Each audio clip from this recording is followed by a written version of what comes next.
In this video, we're going to cover some of the basic mechanics and technique of this squat. So first step for getting people to do a squat is getting them to understand how to hip hinge properly.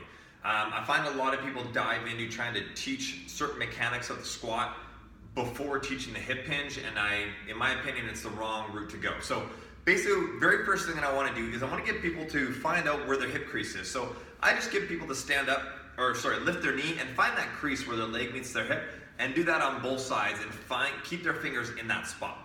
Then I get them feet shoulder width apart, and the first motion that I have them do is, without bending their knees at all, go through the hip hinge motion, sticking the hips back and then coming forward, almost like they're going to do an RDL basically. And just getting them, essentially telling them, my cue for them is to push their fingers into their hips so that they create that crease in their hips without them actually lifting their feet off the ground.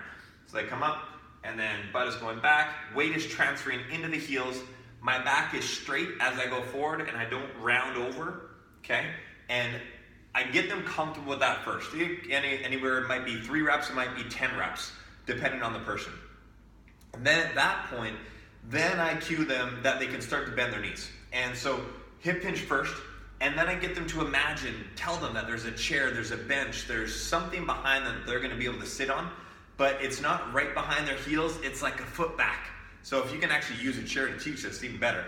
But hip hinge first, and then I get them and I'll brush my fingers against their hips. So hips back, as you bend the knees, you're reaching the butt back, reaching the butt back, reaching it back. As far as they're able, of course, they're gonna have different mobilities. Most people are not gonna get down this low. And then driving through the heels to come back up. And then I'll work that movement pattern with them. Hip hinge first, and then reach, coming down, and then going up. Because if we don't get them to focus on the hips going back, they're gonna get the hip hinge, and then they're gonna start going to that knee squat and shift forward. Whereas we need to keep pushing their hips back, help them understand how to lean forward, and really get deep into that squat.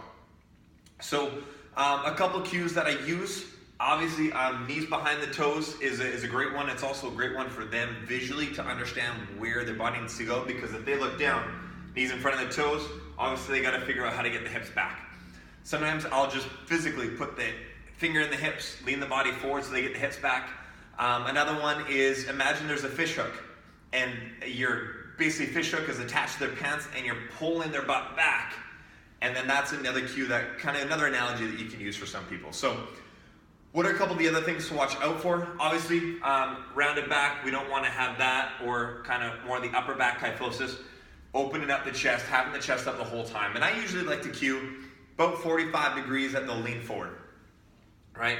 And 45 degrees, that will allow them to have a bar in the back, holding dumbbells, whatever it is, but that typically 45 degrees will allow them to get their hips back far enough to keep the weight in the heels and the knees behind the toes, okay? One of the other big things that I see on a very, very regular basis for people when they do a squat is a lateral shift to one side or valgus knees. So obviously, I'll step back so you can see. Valgus knees, okay, knees dropping in, or I'll over-exaggerate it just so you can really see it on the video. They squat, and then they shift their weight over to one side. So maybe I can come here, squat, and then I shift over to one side. Now, obviously, most people are not like this, but you get a few that are. One of the biggest things that I find that can correct 60-70% of people right off the bat, or at least correct the majority of both of those, is just teaching them how to activate glute med and do some external rotation. So what I get them to do is feet planted on the floor, shoulder width apart, and I get them to imagine that they're gonna push into the floor, their feet are a part of the ground, and they're gonna split the ground apart between their feet. They're gonna make a giant crevasse between the feet. So pushing in and then outward, keeping the feet flat. So what you'll see is they'll push into the floor a lot of time when you teach it, and then as they push outward, their arches of their feet are gonna come way up, and they'll kind of lift the edges of the feet out. So make sure you cue them to keep the feet totally flat. You're just pushing down into the floor and then pressing out this way. And I find that does wonders in terms of activating their glutes, as long as their butt is back, okay? If they're here, everything's gonna be into the quads and the knees. They gotta get their butt back, they gotta get the weight into the heels to be able to do that and do that separation. Another one, if that doesn't work very well for people, is corkscrewing, or what I call corkscrewing. And it's essentially an external rotation of the feet. So If my feet are into the floor, I'm not physically going to move my feet, but I'm basically going to be trying to externally rotate them without them actually moving. So if my other hand is the floor here, I'm pressing in and I'm rotating outward like I'm trying to turn my toe out, but my toes don't actually move. And that, again, that external rotation, glutes, that's a big part of what their main function is, and that can help lock the femur right into the ball and socket and really make sure everything is activated.